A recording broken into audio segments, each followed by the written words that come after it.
Chapitre 8. Le tribunal de l'âme. Page 265 du livre de RQCH. Revenons à présent sur le piège post-mortem qui attend chacun d'entre nous lorsque nous passons de l'autre côté.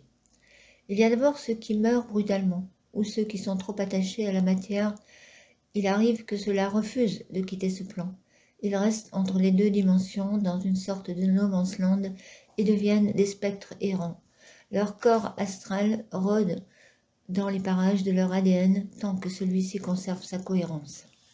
Ils hantent les cimetières où se trouvent leurs cadavres, les maisons qu'ils occupaient de leurs vivants, traînent autour de leurs parents ou de leurs descendants. Ils s'accrochent partout où leur ADN a laissé son empreinte jusqu'à sa désagrégation totale. Alors, n'ayant plus rien à quoi s'accrocher, ils sont récupérés et conduits dans le bas astral, aux portes de l'ombre où ils rejoignent la colonne des égarés. Pour les autres, au moment de la mort, le corps éthérique se libère de l'ADN, de matière et passe dans l'astral. Certains, dont les vibrations sont trop basses, ne vont pas plus loin que le bas astral. Les autres s'élèvent en empruntant soit le réseau fréquentiel des commandos d'élite, soit le réseau de l'ego. Pour les premiers, le voyage s'effectue à l'intérieur de ce qu'ils perçoivent comme un immense tunnel qui les entraîne vers une lumière à la fois douce et brillante. Au cœur de ce canal, ils ressentent au plus profond d'eux-mêmes toute la pureté et l'amour du commando d'élite qui a toujours été ancré en eux. Le commandant d'élite, c'est l'âme, ou l'ADN originel, d'après Rock. C'est à chaque fois, plutôt l'ADN originel, hein, d'après Rock, moi je dis l'âme, mais bon. C'est à chaque fois une révélation. Quelques-uns ont la chance d'être interceptés par la résistance, qui les a repérés grâce à certains implants, et tient à les recruter ou à les récupérer. Ces opérations sont très rares et très risquées. Certaines personnes qui ont vécu des expériences de mort imminente ont largement décrit ce voyage. Parmi eux, il en est qui ont été interceptés par la résistance, puis renvoyés sur Terre avec de nouvelles consignes pour poursuivre leur mission. Cela rapporte avoir rencontré le Christ en personne. Pour les seconds, qui s'engagent à travers le réseau de l'ego, le voyage est bien plus effrayant. Ils vont devoir franchir sans protection les différentes strates du bas astral. Ils passent ainsi par différentes étapes, entraînés par les connexions de l'ego et font à chaque fois de sinistres rencontres entrecoupées de longues périodes d'absence. Les seules lumières qui leur parviennent ressemblent à des longs tubes de néon rouge, violet ou bleu, qui traversent l'environnement comme des étoiles filantes et aussitôt disparaissent. Le plus souvent rectilignes, ces lumières dessinent parfois des arabesques folles à la manière de feux follets. Le voyage pénible s'étire comme un labyrinthe en pente ascendante, à l'intérieur duquel l'horreur et l'effroi les attendent à chaque tournant, jusqu'à l'apparition de la lumière blanche. Quel que soit le réseau emprunté au terme de l'ascension, les défunts atteignent une sorte de plancher de verre. Le seuil du haut astral est une plateforme translucide, toute blanche, difficile à décrire, tant la lumière est vive et enveloppante, sans pour autant paraître éblouissante. Encore très imprégnés de l'énergie dans laquelle ils viennent de baigner, ils sont accueillis par des proches, des parents, des amis qu'ils ont connus, ou encore des maîtres spirituels qui les attendent et leur adressent des paroles de réconfort. C'est ici, au vu de nombreux témoins, représentant des familles d'âmes, que s'ouvre alors le tribunal de l'âme. Chacun doit se juger selon ses pensées et ses actes. Une mascarade. Il arrive bien souvent que les plus purs, tout à leurs émotions, soient aussi ceux qui se jugent le plus sévèrement. À mesure qu'ils s'accusent, on les voit régresser vibratoirement jusqu'à changer de fréquence. C'est ainsi que quelques-uns, trop fragiles, entraînés dans une spirale infernale d'autoflagellation, se retrouvent injustement dans le moyen ou même le bas astral. Je ne fais que lire, je vous préviens, je ne sais pas encore quoi en penser. Je ne veux pas travestir les propos de l'auteur, donc je continue à lire. J'aurais bien J'aimerais bien commenter et ajouter mes réflexions, mes questionnements, mais non, je ne vais pas le faire. Je commenterai dans la description. D'autres, au contraire, qui ont vécu une vie infâme, comme par exemple les sangs noirs, et qui ont été parfois responsables de la mort de centaines de milliers de personnes, ne manifesteront aucun signe de regret ni aucun remords. Ceux-là vont passer brillamment l'épreuve, légitimant chacune de leurs mauvaises actions. Ils sauront se maintenir à un certain niveau vibratoire, de sorte que les portes du haut astral s'ouvriront en grand devant eux. Beaucoup parmi les sangs noirs se verront d'ailleurs confier des postes à responsabilité dans les gouvernements. Quoi qu'il en soit, tous seront de toute façon soumis à la dernière question, celle qui les lie à jamais au système perverti des archontes. Avez-vous été capable de respecter tous les commandements de votre vivant? Tous doivent bien convenir que non. Ils concèdent alors qu'ils devront tous tout faire pour s'améliorer lors d'une prochaine incarnation. Après un passage plus ou moins long dans le haut astral, au cours duquel ils subissent un conditionnement méthodique, les défunts constitués de leur corps astral, toujours liés à l'ego et à l'âme, se voient invités à retourner sur Terre, soit pour s'amender, soit pour s'améliorer, et toujours pour, soi-disant, expérimenter. Une idée tenace qu'ils emportent avec eux dans leur nouvelle incarnation, bien qu'elle défie la logique et l'entendement. La logique et la raison. Le piège post-mortem. Si la loi des 10 commandements concerne les peuples qui vivent sous l'obédience des 3 grandes religions monothéistes, les autres peuples n'échappent pas à ce piège pour autant. Les faux dieux convoitent les commandos d'élite depuis bien trop longtemps et ils n'ont rien laissé au hasard. En fait, les autres grandes religions, le bouddhisme et l'hindouisme, n'ont pas besoin d'avoir recours au piège des commandements, puisque l'adhésion au principe de réincarnation est au cœur même de leur système de croyance. Le bouddhisme défend le principe des réincarnations sous le terme de renaissance, tout en niant l'existence de l'âme, ce qui à terme favorise sa dissolution. C'est d'ailleurs ouvertement l'objectif de cette philosophie qui prône la disparition dans la non-existence, le parinirvana, autrement dit dans le néant.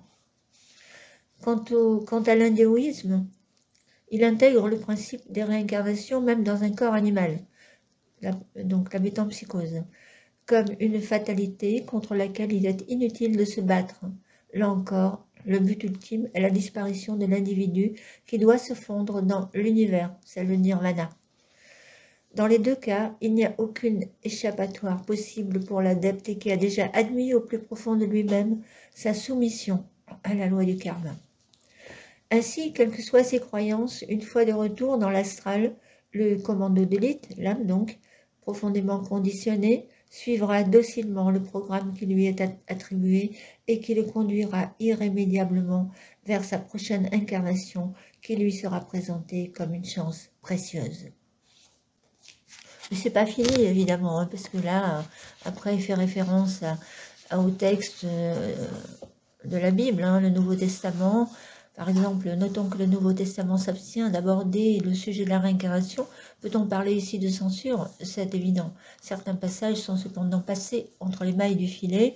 Et cite donc Matthieu 11, 11, quand Jésus dit « Je vous le dis en vérité, parmi ceux qui sont nés de femmes, il n'en est point paru de plus grand que Jean-Baptiste. Cependant, le plus petit dans le royaume des cieux est plus grand que lui. Depuis le temps de Jean-Baptiste jusqu'à présent, le royaume des cieux est forcé. » Ça, c'est bizarre, hein.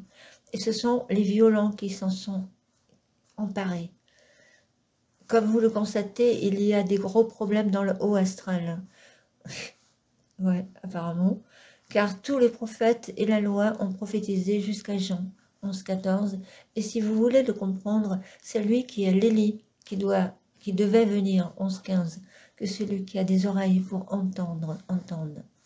Pas besoin d'être savant pour comprendre ici que tout n'est pas dit au sujet de la réincarnation d'Élie. La formule « que celui qui a des oreilles pour entendre, entende » fait office de message codé, placé là, par les scribes censeurs pour signaler un passage coupé. C'est une invite à consulter les archives pour en savoir plus, pour que celui qui a accès aux textes originaux aille les consulter. Alors, les philosophies spiritualistes ont toujours enseigné que la pureté l'emportera, que les bons vaincront les méchants et que la fin est connue avant le commencement. Cela a pour effet d'entraîner la démobilisation générale, chacun de se dire en effet qu'il n'est pas utile de combattre finalement. Certains considèrent en effet que la sagesse réside dans la contemplation de ce qui est beau et que c'est commettre un crime odieux que de porter son attention sur les choses négatives, cette vision ayant pour effet de freiner l'évolution spirituelle et donc de renforcer le pouvoir des planificateurs invisibles. Pour ma part, il me paraît important, au contraire, de regarder l'abomination de ce monde pour mieux en reconnaître sa source et pouvoir s'en arracher.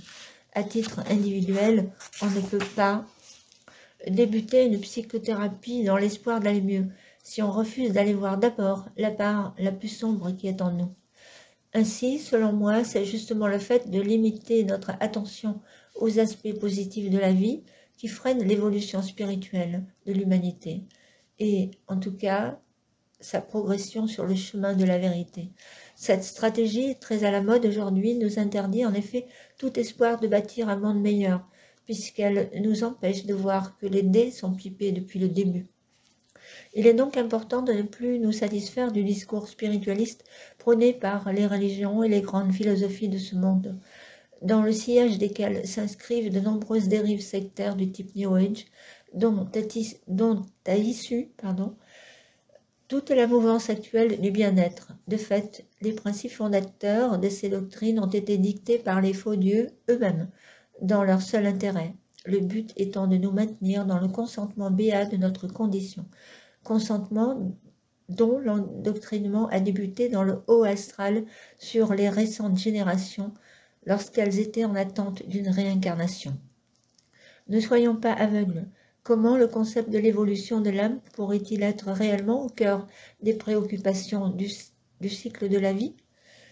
Comme le prétendent les spiritualistes, les adeptes du bien-être et consorts, alors que dans le même temps, ces mêmes personnes défendent l'idée selon laquelle l'âme s'incarnerait en toute connaissance de cause dans le milieu de son choix et en décide elle-même d'effacer ses mémoires. Voilà deux idées incompatibles.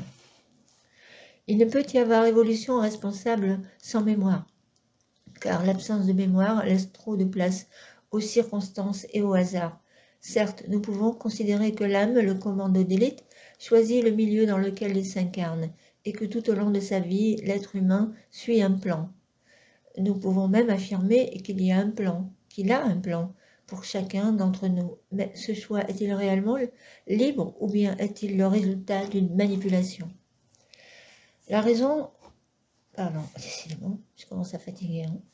La réponse devient évidente quand nous comprenons que les défunts sont tout autant que nous assujettis à des contraintes, des restrictions et des lois inflexibles, et que leur libre arbitre est exercé dans le cadre d'une situation biaisée, dans un conditionnement de tous les jours bien loin de toute vérité. Un choix volontaire est loin d'être un choix libre. La différence réside dans le fait que les faux dieux ont bien compris que l'esclavage consenti est de loin le plus efficace et le plus durable. C'est pourquoi ils s'ingénient toujours à obtenir ce consentement par la ruse, aussi bien dans cette dimension que dans l'au-delà.